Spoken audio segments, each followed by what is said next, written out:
ವಿಶೇಷವಾಗಿ ಇವತ್ತು ನಮ್ಮ ಒಂದು ಜನಸ್ನೇಹಿ ನಿರಾಶ್ರಿತರ ಆಶ್ರಮದಲ್ಲಿರ್ತಕ್ಕಂಥ ದೇವ್ರ ಮಕ್ಕಳ ಜೊತೆಯಲ್ಲಿ ರಾಘವೇಂದ್ರ ಪಾಪು ಅವ್ರದ್ದು ಜನ್ಮದಿನ ಒಂದು ಹುಟ್ಟುಹಬ್ಬನ ಅರ್ಥಪೂರ್ಣವಾಗಿ ಆಚರಣೆ ಮಾಡ್ತಾ ಇದ್ದಾರೆ. ನಿಮ್ಗೆಲ್ರಿಗೂ ಕೂಡ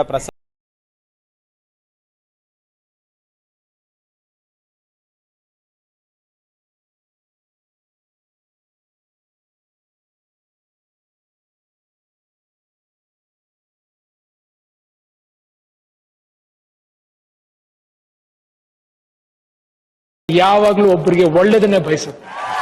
ಐ ಮೀನ್ ಇಟ್. ಎಲ್ರಿಗೂ ನಮಸ್ಕಾರ. ಎಲ್ಲರೂ ಚೆನ್ನಾಗಿದ್ದೀರಾ? ವಿಶೇಷವಾಗಿ ಇವತ್ತು ನಮ್ಮ ಒಂದು ಜನಸ್ನೇಹಿ ನಿರಾಶ್ರಿತರ ಆಶ್ರಮದಲ್ಲಿರ್ತಕ್ಕಂಥ ದೇವ್ರ ಮಕ್ಕಳ ಜೊತೆಯಲ್ಲಿ ರಾಘವೇಂದ್ರ ಪಾಪು ಅವ್ರದ್ದು ಜನ್ಮದಿನ ಒಂದು ಹುಟ್ಟುಹಬ್ಬನ ಅರ್ಥಪೂರ್ಣವಾಗಿ ಆಚರಣೆ ಮಾಡ್ತಾ ಇದ್ದಾರೆ. ನಿಮ್ಗೆಲ್ರಿಗೂ ಕೂಡ ಪ್ರಸಾದದ ವ್ಯವಸ್ಥೆ ಮಾಡಿಕೊಟ್ಟಿದ್ದಾರೆ. ದಯವಿಟ್ಟು ಜೋರಾಗಿ ಒಂದ್ಸತಿ ಕ್ಲಾಸ್ ಮಾಡಿ. ಹಾಗೆ ಪ್ರತಿಯೊಬ್ಬರು ಕೂಡ ಕೈನ ಮುಂದೆ ಚಾಚಿ ಅವ್ರಿಗೆ ಒಳ್ಳೇದಾಗಲಿ, ಭಗವಂತ ಆಯುಷ್ಷು, ಆರೋಗ್ಯ, ಸುಖ, ಶಾಂತಿ, ನೆಮ್ಮದಿ ಎಲ್ಲವನ್ನ ಕರುಣಿಸ್ಲಿ. ದೇವ್ರು ಒಳ್ಳೇದು ಮಾಡಲಿ. ಸರ್, ಹುಟ್ಟುಹಬ್ಬದ ಶುಭಾಶಯಗಳು. ಥ್ಯಾಂಕ್ ಯು ಅಮ್ಮ. ಏನು ಹೇಳಕ್ಕೆ ಇಷ್ಟಪಡ್ತೀರಾ ನಮ್ಮ ಆಶ್ರಮ? ಏನಿಲ್ಲ ಸರ್, ನಾವು ನಮ್ಮ ಮಗನ ಬರ್ತಡೇ ಮಾಡಿದ ಖುಷಿ. ಹೇಗಿದೆ ಆಶ್ರಮ? ಚೆನ್ನಾಗಿದೆ.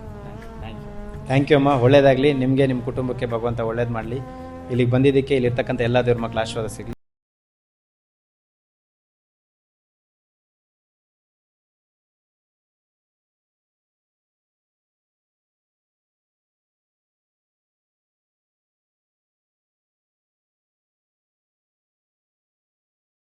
ನಮಸ್ಕಾರ. ನಾನು ನನ್ನ ಮನಸ್ಪೂರ್ವಕವಾಗಿ ಯಾವಾಗಲೂ ಒಬ್ಬರಿಗೆ ಒಳ್ಳೆಯದನ್ನೇ ಬಯಸುತ್ತೆ. I mean it.